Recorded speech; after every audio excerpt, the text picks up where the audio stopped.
Start.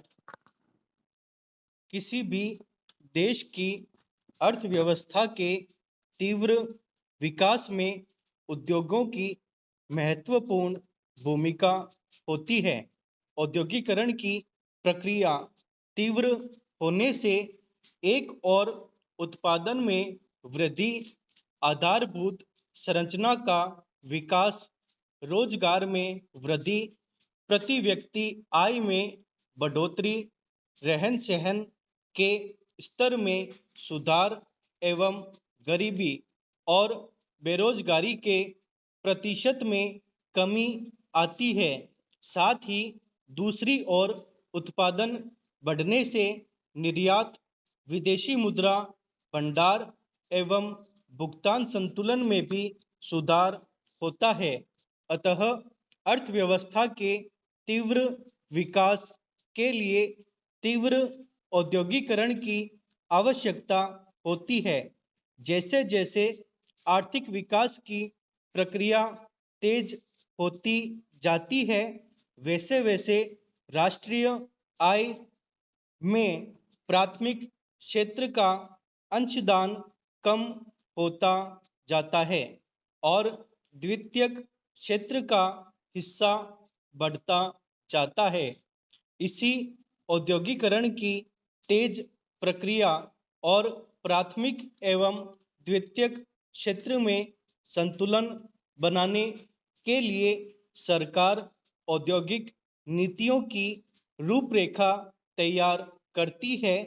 इन नीतियों के द्वारा सरकार औद्योगिक विकास की कार्य योजनाओं, उनकी रणनीति, विकास में सार्वजनिक व निजी क्षेत्र की भूमिका व विदेशी उद्यमों और उनके पूंजी निवेश की दिशा दशा का निर्धारण करती है। औद्योगिक नीति का निर्माण भारत सरकार के वाणिज्य एवं उद्योग मंत्रालय के लिए औद्योगिक नीति एवं संवर्धन विभाग द्वारा किया जाता है। इस विभाग ने औद्योगिक नीति 2017 को तैयार करने के लिए 25 सितंबर तक लोगों से विचार और सुझाव मांगे थे। उसके बाद इस नीति पर कार्य संपादित किए जा रहे हैं। स्वतंत्रता प्राप्ति के बाद से अब तक भारत 6 बार अपनी औद्योगिक नीति बना चुका है, जिसकी घोषणा वर्ष 1948, 1956, 1977, 1980 और 1991 में हुई। वर्ष 1948, 1956 एवं 1991 की नीतियां वास्तव में औद्योगिक नीतियां थी, जबकि वर्ष 1990 की औद्योगिक नीतियां तीव्र औद्योगिक विकास के लिए केवल विस्तृत दिशा निर्देश थे।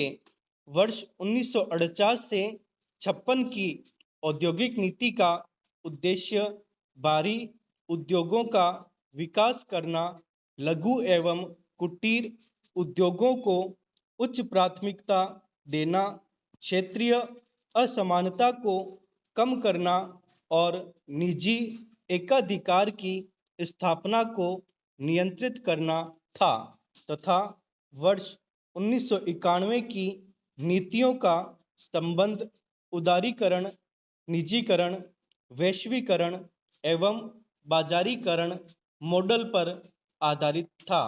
इस नीति के अंतर्गत औद्योगिक लाइसेंस, एकाधिकार एवं प्रतिबंधात्मक व्यापार व्यवहार अधिनियम 1969, सार्वजनिक क्षेत्र, विदेशी निवेश एवं विदेशी प्रौद्योगिकी क्षेत्र को शामिल किया गया था।